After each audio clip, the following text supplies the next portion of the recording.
The sun spilled through the window of a small, tidy house. Two young women moved about the kitchen, their footsteps light on the tiled floor. One of them, Emily, leaned against the fridge with her phone in hand, laughing softly at something on the screen. Her long nails tapped quickly as she typed a reply. Each time she moved, her curly hair bounced around her shoulders. Across the room, Lily sat cross-legged on the couch, a thick book resting in her lap. Her glasses kept sliding down her nose, and she pushed them up repeatedly with one finger. The house was quiet. Only the rustle of turning pages and Emily's occasional chatter broke the silence. Outside, a car honked. Emily rushed to the window, peeked out, then turned back with a grin. She grabbed a small bag from the table and headed for the door. "I'm going out," she called over her shoulder. Lily closed her book slowly and looked up. "Where?" Her tone was calm but firm. Emily rolled her eyes playfully. "Relax. It's just a party." Lily stood, arms folded. "Send me the address, Emily. Full details." "I will, Miss Detective," Emily teased, her hand already on the doorknob. "You worry too much." "I'm serious." Okay. I'll send it. Bye." Emily slipped out, her laughter fading as the door clicked shut. As the sun went down, the house fell into stillness. Lily now sat at the study table, a notebook open in front of her and a highlighter in hand. Her head began to nod slowly with sleep. Her eyes closed. She didn't even realize when she drifted off. Hours passed. A soft creak from the pipes startled her awake. She rubbed her face, yawned and checked the time. Almost 12 a.m. She reached for her phone. Nothing from Emily. Her brows furrowed. She tapped Emily's name in the call log. No answer. She tried again. Still no answer. Lily's fingers gripped the edge of the table. Her breathing quickened. Emily never forgot to send the address. Never. Opening Instagram, Lily scrolled quickly. A new post caught her eye. A photo. Emily's legs in a pool. Water shimmered around her ankles. Lily stared hard. The shoes were still on, her favorite black sandals. Emily never wore those in water. She didn't even let Lily try them on. Something was wrong. Lily sat frozen, staring at the screen. Then she tapped a name. Sophie. A sleepy voice answered on the third ring.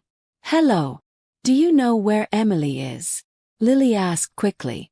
Sophie groaned. "No. I haven't seen her since class. I had to deliver some perfumes. She didn't come home." "She didn't send her location," Lily said, pacing now. "Maybe she just forgot." "She doesn't forget." Lily ended the call. She sank into the couch, the glow of her phone lighting her face. One by one she called everyone in her contact list. No one knew where Emily was. 2 a.m. Silence pressed into the room. Lily stared again at the pool photo. Something felt off. The shoes.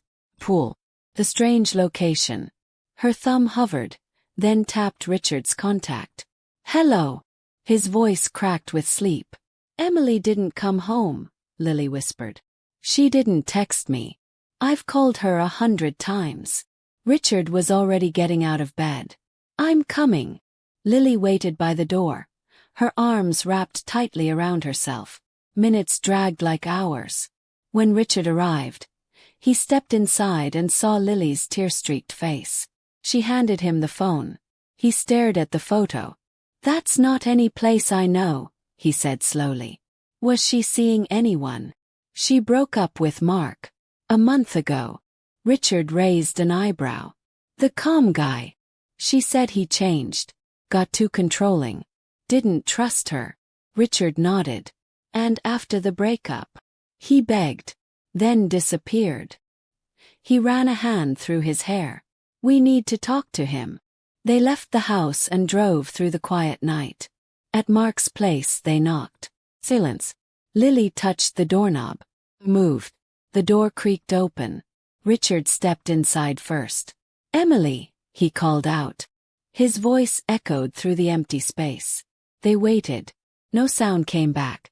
The hallway lights flickered softly as Lily and Richard stepped through each room, shoes brushing over the carpet. Lily's eyes darted from corner to corner, fingers trembling slightly at her sides. Her steps halted. She bent down slowly, reaching for something near the wall. A shoe, mud-stained, worn at the heel. Her eyes locked on it. It was Emily's. Her breath hitched. A sharp vibration buzzed in her palm. She blinked, pulled out her phone. A message lit up the screen.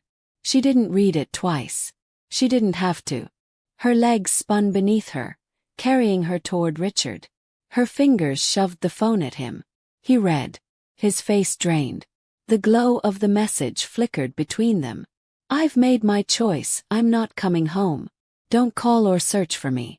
You'll find my phone on the bed. Love, Emily." They didn't speak. They ran. Doors slammed. Tires screeched.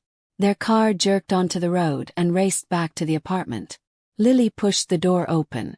The room was silent. Her eyes shot to the bed. A single object sat neatly on the blanket. Emily's phone.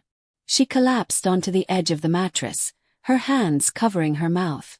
Her shoulders trembled. Tears slipped from her eyes. Richard stood in the corner, motionless, arms stiff by his side. His eyes were glued to the device. Something felt off. He muttered, "That's not her." Lily nodded, wiping her cheeks. Her fingers stretched toward the phone. She pressed the power button. It lit up. She typed the password. Her birthday and Emily's favorite number. Nothing. She tried again. Still nothing. Her fingers dropped. Her breath caught in her chest. Emily never changed that password. Ever. Her eyes slowly lifted to Richard. "Mark," she whispered. Richard's jaw twitched. "If anyone changed it," she continued, voice barely above a breath, "it's him. He knows the password." Richard didn't blink. He turned and stormed toward the door. Lily scrambled after him. They slid into the car. The doors slammed shut. The engine roared. Mark's house loomed ahead. This time the gate was shut tight. Richard tapped the horn softly. No answer. A sweeping sound echoed nearby. They turned. A woman was sweeping dust from the sidewalk. Richard stepped forward. "Good evening. Have you seen Mark today?" The woman paused, broom midair. "He just left. Not long ago. Had a black duffel bag. Looked rushed." Richard leaned forward. "Did he say where he was going?" The woman shook her head slowly, lips pressed. "He didn't speak to me. Hasn't been himself lately. Talks to himself, paces a lot. Last night he was shouting on the phone. Said something like, 'I did what you asked. Don't contact me again.'" Richard exchanged a sharp look with Lily. Something rattled inside her bag. Emily's phone. Vibrated. "Rita." The screen flashed again. Lily picked it up and held it to her ear but said nothing. "Emily, have you told them?" Rita's voice echoed. "Emily." Silence stretched. Rita sighed and ended the call. Another ring. Then another. Lily didn't move. Her eyes stared forward, but her thoughts raced. She turned slowly to Richard. "She didn't even ask why I wasn't speaking. She thought it was Emily. She told me she hadn't seen her after class. Said she had deliveries. But what if she was with her the whole time?" She blinked fast, the pieces clicking in her head. Emily always used Honey Vintage for her photos. But the picture by the pool. He paused. It had sapphire mist. Richard stared. "Rita." Lily's head snapped toward the window. She posted it to buy time. Without another word, the car veered onto the road again. Richard gripped the wheel. Lily kept her eyes wide and sharp. Rita's apartment came into view. She was getting into a car. Man drove. They followed. The car in front turned down a long driveway. Palm trees waved in the fading light. A large pool shimmered in the distance. Lily gasped. She leaned closer to the window. Her eyes swept the house, the trees, the walls. It was the pool from the photo. Rita and Mark stepped out of the car. Richard grabbed Lily's arm and pulled her behind a hedge. They crouched low. Waited. Rita and Mark disappeared into a small house behind the main building. Leaves rustled. Footsteps pounded. The back door burst open. Rita stormed out, voice raised. "What were you thinking, Mark? You said she was with you. Now she's missing." Mark stumbled out behind her. "She left the party. A woman warned her about me. Told her to stay away." Rita narrowed her eyes. "Who warned her?" Mark swallowed. "Doreen."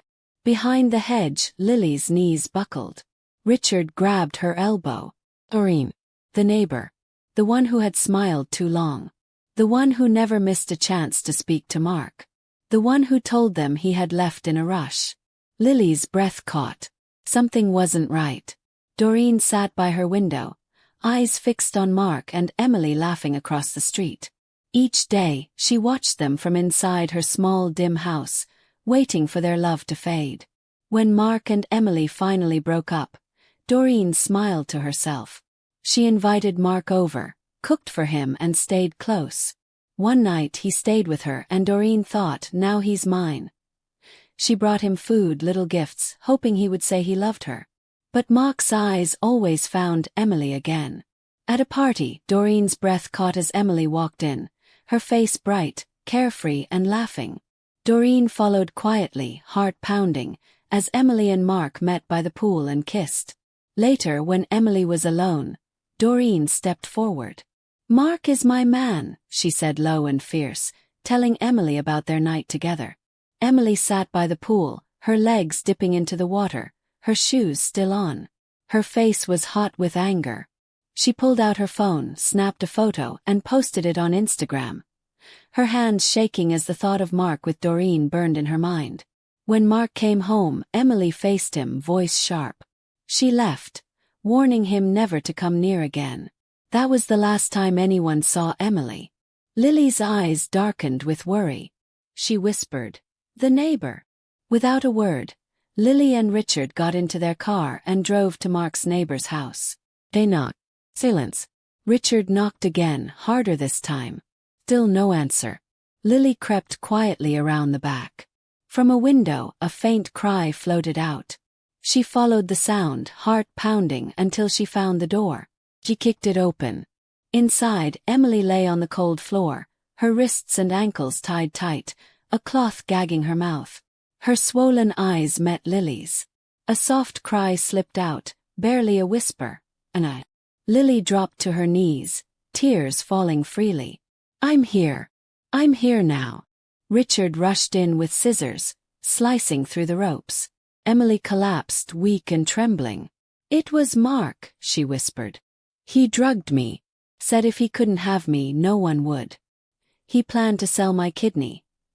Make a story that I left. Then kill me." Lily's breath hitched. "He forged the text." Emily nodded, voice shaking. "Used my finger to unlock my phone. Changed the password. Sent the message." Richard's fists clenched. "He had fooled everyone," Emily added. "Sophie knew we got back, but not the kidnapping." Suddenly the front door opened. Mark stepped in, holding a plastic bag. Richard grabbed a curtain rod, hiding behind the door. Lily helped Emily to a corner. Mark walked down the hall, stopped at Emily's empty room, eyes wide at the open back door. Panic flashed on his face. He turned to leave, but Richard stepped out, swinging the rod hard across Mark's face. Mark staggered, then fell pinned. "How could you?" Richard yelled. "You sick coward." Mark's voice shook. "I loved her. I gave her everything, but she left." "You don't hurt who you love," Richard shouted. Lily pulled Emily up as police swarmed in, cuffs clicking on Mark's wrists. Emily's chest rose and fell with tears of relief. She looked at Lily and Richard, her saviors. She knew now never to hide where she was. Never to keep secrets from family. The story ended with the police taking Mark away. Emily, Lily, and Richard stood close, united. Love, trust, and watching out for each other had saved her. Thank you all for watching. I really appreciate every single one of you. I hope you enjoyed the story as much as I loved creating it. If you did, make sure to hit that like button. drop a comment to let me know your thoughts, and share it with your friends so they can join the fun too. And of course, don't forget to subscribe if you haven't already. More exciting content is coming your way. Stay tuned, and I can't wait to see you in the next one.